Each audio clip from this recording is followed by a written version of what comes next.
अस्सलाम वालेकुम, मैं हूं नबील कादिर और आप देख रहे हैं मेरा यूट्यूब चैनल। फ्रेंड्स, आज मैं आपको बताने जा रहा हूं कि पाकिस्तान में 23 मार्च की दिन की क्या हैसियत है। लोग इस दिन हम छुट्टी एंजॉय क्यों करते हैं, हुकूमत पाकिस्तान ने इस दिन छुट्टी का ऐलान क्यों किया हुआ है। बेसिकली मैं आज आपको बताऊंगा कि 23 मार्च को हुआ क्या था, क्यों हम इतना पुरजोश होते हैं, क्यों जश्न मनाते हैं। मैंने एक वीडियो देखी जिसमें स्टूडेंट से, बुजुर्ग से नहीं, बुजुर्गों ने तो चाहे उस वक्त होंगे तो पता होगा, या जिन्होंने किताबें पढ़ी होंगी उनको पता होगा, या ना बच्चों से बैग पीछे बांधे हुए हैं स्टूडेंट्स ने, और वो बता रहे हैं कि जी 23 मार्च को धमाके हुए थे। कोई कह रहा है जी मोटरवे बनी थी, कोई कह रहा है जी पता नहीं कौन पैदा हुआ था, कोई कह रहा है पाकिस्तान बना था। यानी कि आप अंदाजा कर लें कि वो स्टूडेंट्स जो पढ़ रहे हैं, जो इल्म हासिल कर रहे हैं अभी, उनको नहीं पता कि 23 मार्च को क्या हुआ था। तो मैंने सोचा कि इस पे एक वीडियो बना दो, थोड़ी सी हम हिस्ट्री को जान लेते हैं कि हिस्ट्री में असल में हुआ क्या था। 1857 से पहले 1612 में जब ईस्ट इंडिया कंपनी बरसगीर में आई, तो वहां के जब बरसगीर का जो मुगल एम्पायर था, जो मुगल बादशाह था, उससे इन्होंने वायदा किया कि हमें फुला जगह पे थोड़ी सी जमीन चाहिए कि हम वहां पे अपनी कंपनी लगा सकें। बादशाह चूंकि मुगल थे, बादशाह किस्म के आदमी थे, उन्होंने लॉन्ग टर्म प्लानिंग नहीं की, दूर नहीं सोचा कि शायद ये हमारे खिलाफ क्या करेंगे। उन्होंने कहा अच्छा जी आप हमें ये आसाइशें दे रहे हैं, ठीक है जी आप ले लें। उन्होंने अपनी शुरू कर दी अपनी कंपनी का, उन्होंने ऑपरेशन शुरू हो गए। फिर थोड़ा बढ़ते गए, बढ़ते एंड पे ये हुआ कि बहुत सारे एरिया में, बल्कि पूरे बरसगीर में अंग्रेजों का राज हो गया। इन शॉर्ट में आपको बता रहा हूँ, वीडियो छोटी रहे। फिर 1857 आया तो मुसलमानों और हिंदुओं ने इकट्ठे होकर, चूंकि बादशाह मुगल बादशाह तो खत्म हो चुके थे, और 1857 में इंडिया बरसगीर में हिंदू और मुसलमानों ने लड़के आपस में इकट्ठे होके अंग्रेजों के खिलाफ जंग लड़ी। वो जंग इसलिए लड़ी गई कि अंग्रेज चूंकि बरसगीर पर काबज हो चुके थे और बहुत सारे मुजालिम होते थे इंडिया के हिंदू और मुसलमानों पे।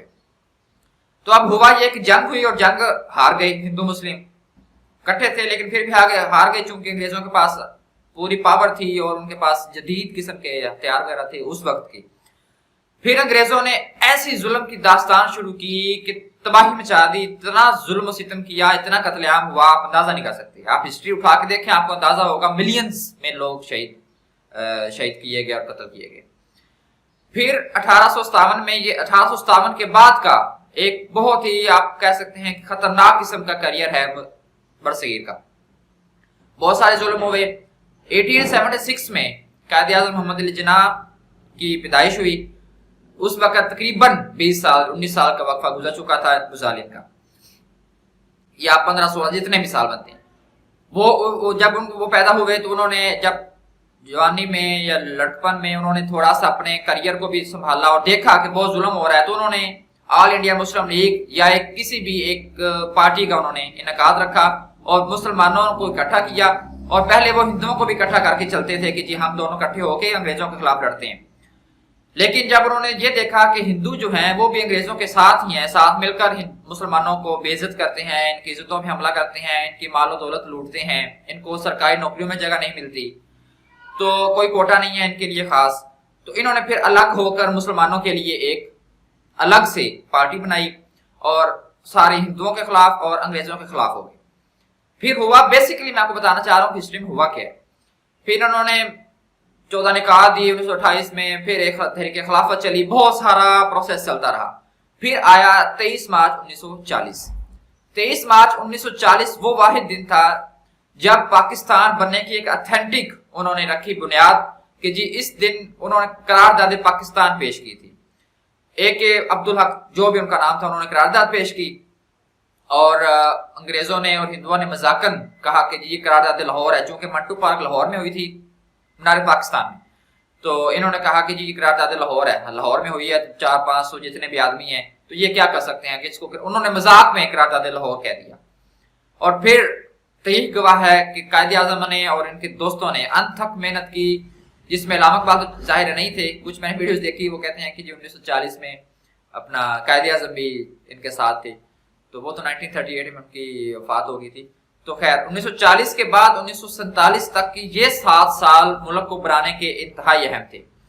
1940 ہمارے لیے اس لیے اہم ہے کہ کیوں وہ واحد دن تھا جس دن انگریزوں کو اور ہندوؤں کو ایک مکمل اتھینٹک، اس سے پہلے کافی پلانس یعنی کہ قطب الہٰ قائد علامہ اقبال نے دیا تھا، پھر تحریک خلافت ہوئی تھی، پھر 1919 میں، پھر 1928 میں انہوں نے وہ دیے تھے 14 نکات، یعنی بہت سارے، لیکن 1940 کو جو جلسہ بنائے پاکستان پہ ہوا منٹو پارک میں، وہ ایک بڑی انتہائی اہمیت کا حامل ہے، اور اس وجہ سے اگلے 7 سال بہت ہماری افیکٹو رہے اور پاکستان ماضی وجود میں آیا۔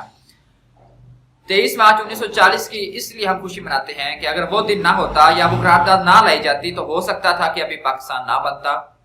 اور ایک میں چھوٹا سا قصہ اس میں مزید ایڈ کر دوں، جب قائد اعظم خطاب کر رہے تھے تو ایک بزرگ، ہم نے بھی یہ پڑھا ہے سنا ہے، کچھ ہم وقت اس تب تھے تو نہیں تو پتہ نہیں اب یہ حقیقت بھی ہے یا نہیں، ہم نے سنا ہے کہ قائد اعظم جب خطاب کر رہے تھے ایک بزرگ وہاں کھڑے تھے، اب وہ بڑے جوش کے ساتھ بڑے فوکس ہو کے سن رہے ہیں، کوئی بندہ ان سے پوچھتا ہے، قائد اعظم چونکہ انگلش میں خطاب کرتے تھے اور ساری انٹرنیشنل دنیا کو پیغام دینا ہوتا تھا، تو وہ قائد اعظم ایک بندہ بزرگ سے پوچھتا ہے کہ جی آپ کو سمجھ آ رہی ہے یہ کیا کہہ رہے ہیں؟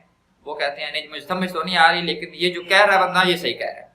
جب کسی بھی قوم کا اپنے لیڈر پر اس قدر اعتماد ہو جائے، انقلاب تب آتا ہے، قوم تب بنتی ہے، پاکستان تب بنتا ہے۔ تو یہ میری چھوٹی سی ویڈیو کہ قرارداد پاکستان بیسیکلی ہے کیا، 23 مارچ کو ہم چھٹی کیوں کرتے ہیں، جشن کیوں مناتے ہیں، ہمارے لیے اتنی اہمیت کا حامل کیوں ہے۔ اسی طرح کی مزید انفارمیٹیو ویڈیو جاننے کے لیے میرے چینل کو سبسکرائب کریں، بیل آئیکن کو لازمی کلک کریں تاکہ بر وقت اور انتہائی انفارمیٹیو ویڈیوز جو بہت کم لوگ جانتے ہیں وہ آپ کو مل سکیں۔